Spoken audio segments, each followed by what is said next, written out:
Hello friend, welcome to cine woodhub one channel. आज हम बात करेंगे धर्मवीर 1977 में बनी लोककथा आधारित एक फिल्म है। यह मनमोहन देसाई द्वारा निर्देशित है। इसमें धर्मेंद्र, जितेंद्र, जीनत अमान, नीतू सिंह मुख्य भूमिकाओं में हैं और लक्ष्मीकांत प्यारेलाल द्वारा संगीत दिया गया है।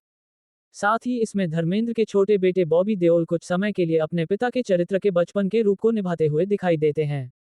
ये बिछड़ना और पुनर्मिलन प्रसंग पर आधारित 1977 की मनमोहन देसाई की साल की 4 बड़ी हिट फिल्मों में से एक थी। राजकुमारी मीनाक्षी शिकार करने के लिए बाहर जाती है। उसे एक शिकारी और योद्धा ज्वाला सिंह प्राण उसकी जान हमलावरों से बचा लेता है। ज्वाला सिंह जंगल में अपने एक बाज दोस्त शेरू के साथ रहता है। राजकुमारी मीनाक्षी उसे जान बचाने के लिए इनाम देने की पेशकश करती है, पर वो इनाम के जगह उससे शादी के लिए उसका हाथ मांगता है।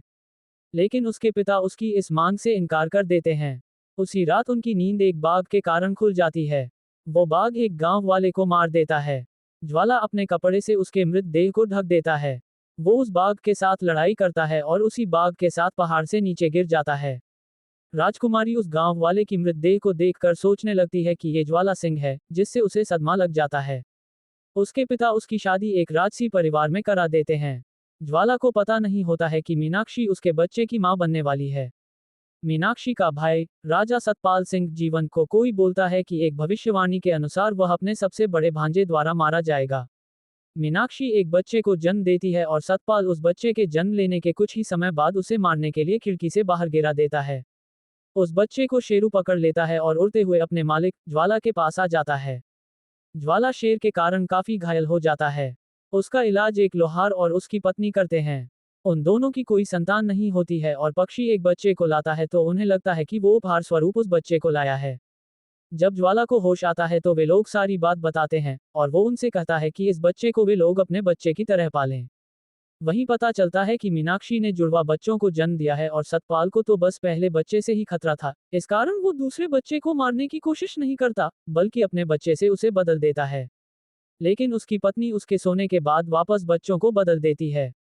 बच्चे बड़े होने लगते हैं और सतपाल अपने बच्चे के साथ बेकार तरीके से व्यवहार करता है। उसे लगता है कि वो उसका बच्चा नहीं, बल्कि मीनाक्षी का बच्चा है। बड़े होने के बाद धर्मेंद्र अपने पिता की तरह लोहार बनने की सोचता है और वहीं वीर जितेंद्र राजकुमार होता है, जिसे जल्द ही राजा बनाया जाने वाला होता है। वे दोनों एक दूसरे के काफी अच्छे दोस्त बन जाते हैं और उन्हें तब ये पता नहीं होता है कि वे दोनों असल में भाई हैं। धर्म को राजकुमारी जीनत अमान से प्यार हो जाता है और वहीं वीर को गांव की एक लड़की रूपा नीतू सिंह से प्यार हो जाता है। उनकी मुलाकात ज्वाला सिंह से होती है, जो तलवारबाजी में महारत हासिल किया होता है। वो धर्म को तलवारबाजी सिखाता है, जिससे धर्म भी एक अच्छा तलवारबाज बन जाता है। सतपाल को सच्चाई पता चल जाती है कि वीर उसका बेटा नहीं है। इसके बाद उसे एहसास होता है कि जब तक धर्म और वीर एक दूसरे के दोस्त रहेंगे, तब तक वो किसी भी तरह अपने बेटे को राजा नहीं बना सकता।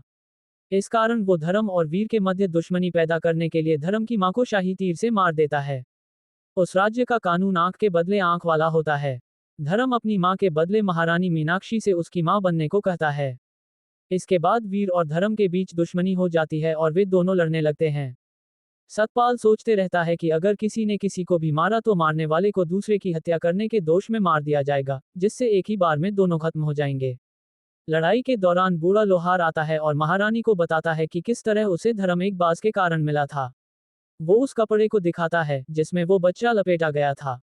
महारानी को एहसास हो जाता है कि ये उसका ही बेटा है, जिसे बाज ने गिरते हुए पकड़ लिया था। वो उन दोनों की लड़ाई को बीच में रोक देती है और उन्हें बताती है कि वो दोनों भाई हैं। वे दोनों भाई एक हो जाते हैं और उसके बाद वे लोग सतपाल के द्वारा इकट्ठा किए गए लोगों से लड़ते हैं और अंत में सतपाल को धर्म मार देता है।